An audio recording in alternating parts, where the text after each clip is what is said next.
माझा परम मित्र डॉक्टर रवी, 10 वर्षांपूर्वी त्याच्यासोबत घडलेला हा अनुभव आहे। रात्रीचे 1:30 वाजले होते। संपूर्ण गाव झोपेत बुडालं होतं। आकाश पूर्णपणे काळसर ढगांनी झाकून गेलं होतं आणि चांदणं कुठेही दिसत नव्हतं।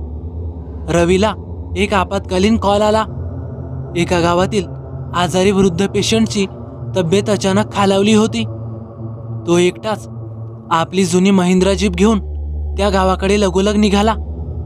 रस्ता अरुंद होता।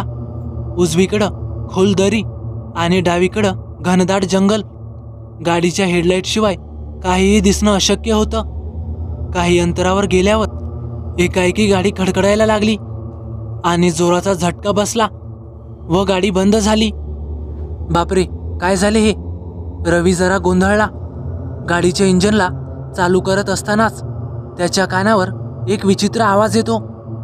एक हलकासा रडण्याचा आवाज, तोही फार दुरून। पहिल्यांदा त्याने दुर्लक्ष केलं, पण तो आवाज जसा जसा स्पष्ट होऊ लागला तसं त्याच्या अंगावर हळूहळू काटे उभे राहू लागले।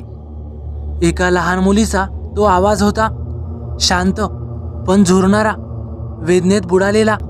रवी गाडीबाहेर आला, हातात टॉर्च घेतला आणि आवाज नेमका कुठून येतोय हे बघण्यासाठी जरा पुढे चालत गेला आणि एका जुन्या उखडलेल्या झाडाच्या बुंध्याजवळ ते दृश्य दिसलं। एक 8-9 वर्षाची मुलगी अंधारात बसलेली होती। तीही पाठमोरी, केस विस्कटलेले, अंगावर शाळेचे कपडे। तो हळूच तिच्या जवळ गेला। काय झालं बाळा, तू एकटीच आहेस का इथं? ती मुलगी डोकं हलवते आणि म्हणते, माझं घर सापडत नाहीये, मी हरवले। रवीला तिला बघून दया आली। त्याने हळूच तिचा हात पकडला। तिचा हात बर्फासारखा थंड होता, पण रवीने त्यावेळेस फारसा विचार न करता तिला घेऊन चालायला सुरुवात केली। रडू नकोस, मी पोहोचवतो तुला घरी। जसं जसं ते चालत होते, वातावरण हळूहळू बदलायला लागलं होतं। वाऱ्याचा आवाज, झाडांच्या फांद्या एकमेकांवर घासून होणारी खरखर आणि थोडा धुरकट कुबट वास हवेत दरवळायला लागला होता। रवीला जाणवू लागलं, आपण जिथून चाललो आहोत तो रस्ता एकाच ठिकाणी फिरल्यासारखा वाटतोय। खूप वेळ चालूनही ते कुठेच पोहोचत नव्हते। आजूबाजूला घनदाट जंगल आणि मधूनच जाणारी ती पायवाट। खूप वेळानंतर शेवटी त्याने थांबून विचारलं, बाळा, हाच आहे ना रस्ता घरी जायचा? ती शांत, काहीही उत्तर नाही, डोळ्यांमध्ये केवळ काळोख। तो वळून पाहतो आणि त्याच्या पायाखालची जमीनच सरकते। तो पाहतो, तिचे पाय उलटे आहेत, चांगले स्पष्ट उलटे, मागे वळलेले। झाडांवरून चालल्याने ते रक्ताळले होते। रवीचा घसा कोरडा पडतो, हात थरथरू लागतो। तो एक पाऊल मागे जातो। तिचा चेहरा नाहीच म्हणाव, एक विरघळलेली त्वचा, दोन्ही डोळे पोकळ आणि तोंडातून निघणारा काळसर धूर। काका, मी अजूनही हरवले, तू माझ्यासोबत येणार ना? रवी जोरात किंचाळतो।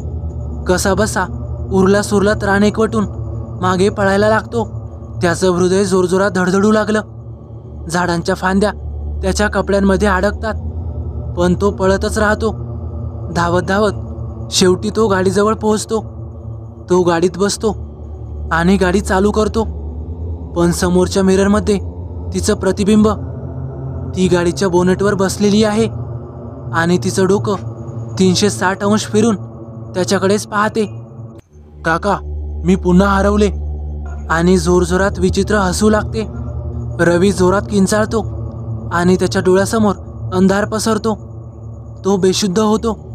सकाळी गावकऱ्यांना तो गाडीत बेशुद्ध अवस्थेत सापडतो। तो तापेने फणफणत होता।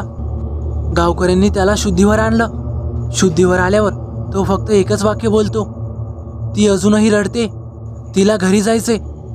थोड्या वेळाने तो शांत होतो। गावकरी त्याला समजावून सांगतात की त्या जंगलाजवळ एका मुलीचा काही वर्षांपूर्वी अपघात झाला होता। तिचं शरीर सापडलं नव्हतं। आता ती तिची वाट शोधत फिरते आणि जो कोणी तिला मदतीचा हात देतो तोही त्या अंधारात हरवतो। बरंच झालं तू वाचलास, नाहीतर बऱ्याच लोकांना ती तिच्यासोबत घेऊन गेली। तर मित्रांनो, कसा वाटला तुम्हाला अनुभव? आवडल्यास नक्की लाईक करा, कमेंट करायला विसरू नका. आणि हो, आपल्या चॅनलला आतापर्यंत सबस्क्राईब केलं नसेल तर नक्कीच सबस्क्राईब करा. तर चला भेटूया पुढच्या व्हिडिओत. धन्यवाद.